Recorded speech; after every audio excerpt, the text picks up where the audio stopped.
입냄새도 아침에 입냄새가 좀 다소 나는 것은 정상이다. 그리고 병적으로 치지 않는다 라는 걸 말씀드리고, 그리고 나 혼자서 나는 입냄새는 병적으로 보지를 않아요. 몇 년이도 똑같은 사이즈로 똑같은 위치에 있어요. 일 경우가 굉장히 많아요. 안녕하세요.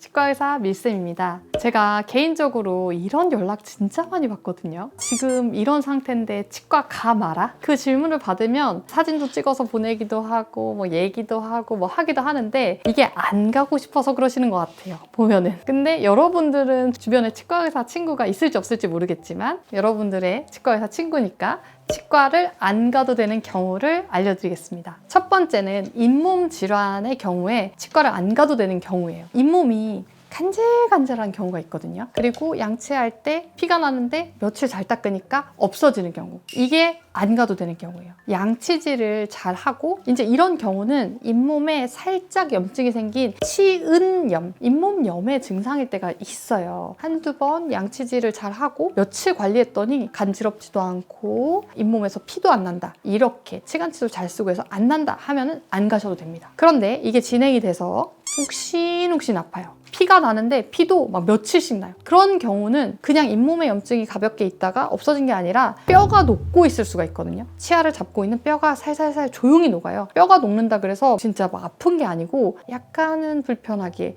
이렇게 아플 때, 이럴 때는 꼭 치과에 오셔야 돼요. 두 번째, 음식을 먹는데 찬물에 시린 경우가 있어요. 찬물에 살짝 시리고 며칠 양치 잘하고 했더니 좀 없어진다. 찬물에 시린 것도 원인이 조금 다른데, 찬물에 시리고 괜찮아지는 경우에는 안 가셔도 돼요. 근데 찬물에 시린 게 진행이 되더니 갑자기 단 걸 먹었을 때 또 시리고, 뜨거운 걸 먹어도 그 치아가 쥐잉하게 아픈 증상이 생겼다, 이러면 치과를 가셔야 돼요. 찬물의 일시적인 자극이나 뭐 작은 충치 때문에 조금 시려지는 경우가 생길 수 있거든요. 근데 이게 회복이 안 되고 막 2주 이상 지속이 된다, 이러면 치과를 가보셔야 됩니다. 그리고 이렇게 찬물에 시리다가 괜찮아지는 일들이 전체적으로 막 잇몸이 내려가고 그래서 찬물에 시린 경우도 있거든요. 이런 경우에는 치약을 좀 센소다인이라는 치약, 다른 지각과민 처치 치약보다 센소다인이 좋거든요. 그래서 센소다인 치약을 2주 이상 썼다, 찬물에 내가 시리고 센소다인 2주 이상 써서 좋아졌다, 시린 증상이 많이 없어졌다 하면은 안 가셔도 되는데, 이걸 써도 시리고 바람만 불어도 시리고 하시면 또 치과를 가셔야 됩니다. 치과를 가지 않아도 되는 경우 세 번째, 입냄새입니다. 입냄새가 나면 치과를 가야 되죠. 그런데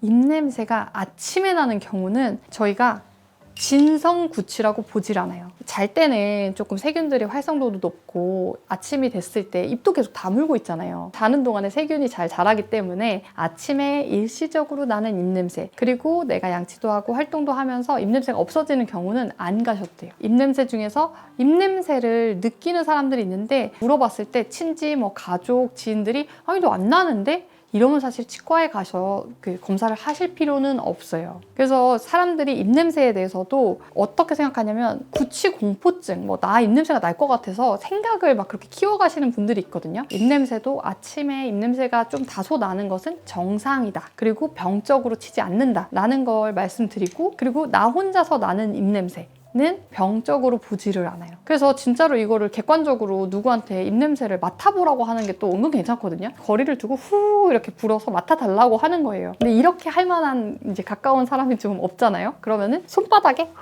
이렇게 해서 맡아보세요. 그럼 입냄새가 나는지 안 나는지 좀 맡아볼 수 있고, 손등에 혀로 침을 발라서 침 냄새를 한번 맡아보세요. 내가 입냄새가 나는지 알아볼 수 있고, 또 이제 치실을 해가지고 치실 가운데 치실 다시 냄새를 맡아보고 치간 칫솔에서 맡아보고 하면은 아, 내가 입냄새가 나는구나를 조금 더 객관적으로 좀 더 측정할 수 있거든요. 나 이거 아침이 아니고 낮 시간 동안 해봤는데 입냄새가 나더라. 그러면 이제 치과를 가야겠죠. 저 이렇게 했는데 입냄새 좀 나는 것 같아서 검진을 좀 받고 싶어요 라고 하면 치과의사 선생님이 전체적으로 입냄새가 날 만한 국소적인 소인, 뭐 잇몸이나 뭐 다른 충치나 문제가 있는지 보실 거고, 또 더 전문적으로 보시고 싶으면 실제로 입냄새가 나는지 검사를 하는 기기도 있어요. 그래서 검사를 해보실 수도 있다. 대부분은 입냄새가 혀에 기인하고 있습니다. 그리고 정말 많이 묻는 질문인데 유치를 치과에 꼭 와서 빼야 되냐고 진짜 많이 물어보세요. 그리고 애기들이 와가지고 막 무서워서 울면서 최근에 되게 귀엽게 많이 하는 얘기들이 있는데 엄마 나 집에 가서 마이쮸로 뺄게 이러면서 막 울어요. 아 마이쮸로 빼는 거 너무 좋을 것 같은 거예요. 그래서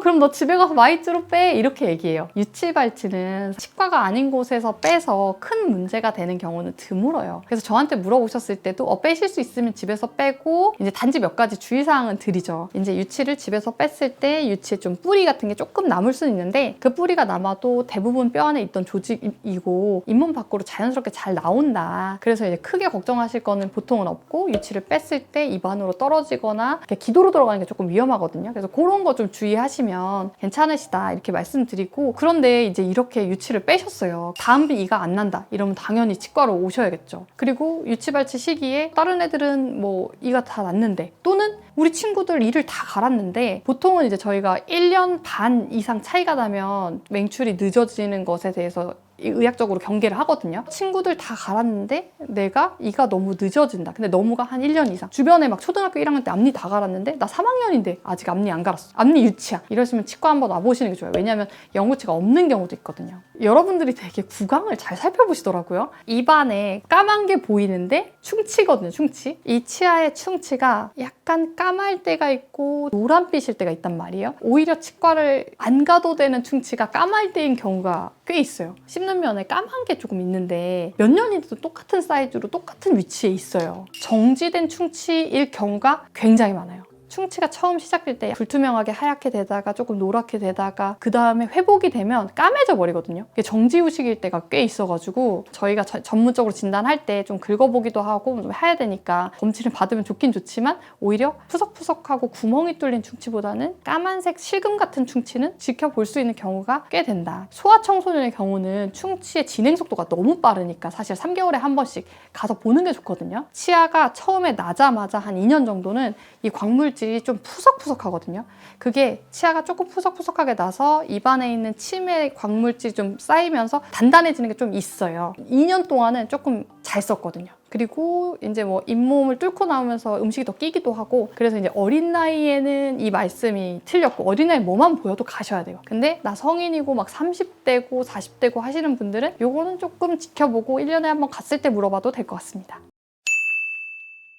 여러분들 치과 가야 되는지 말아야 되는지 매일 고민하시는 것 같아가지고 제가 한번 영상 만들어 보았습니다. 1년에 한 번 적어도 치과를 가셔서 궁금하신 것들 까먹고 안 물어보지 마시고 정기검진 때 꼭 말씀해 주시길 바랍니다. 자, 오늘 영상 도움이 되셨으면 구독과 좋아요, 알림 설정 부탁드려요. 감사합니다.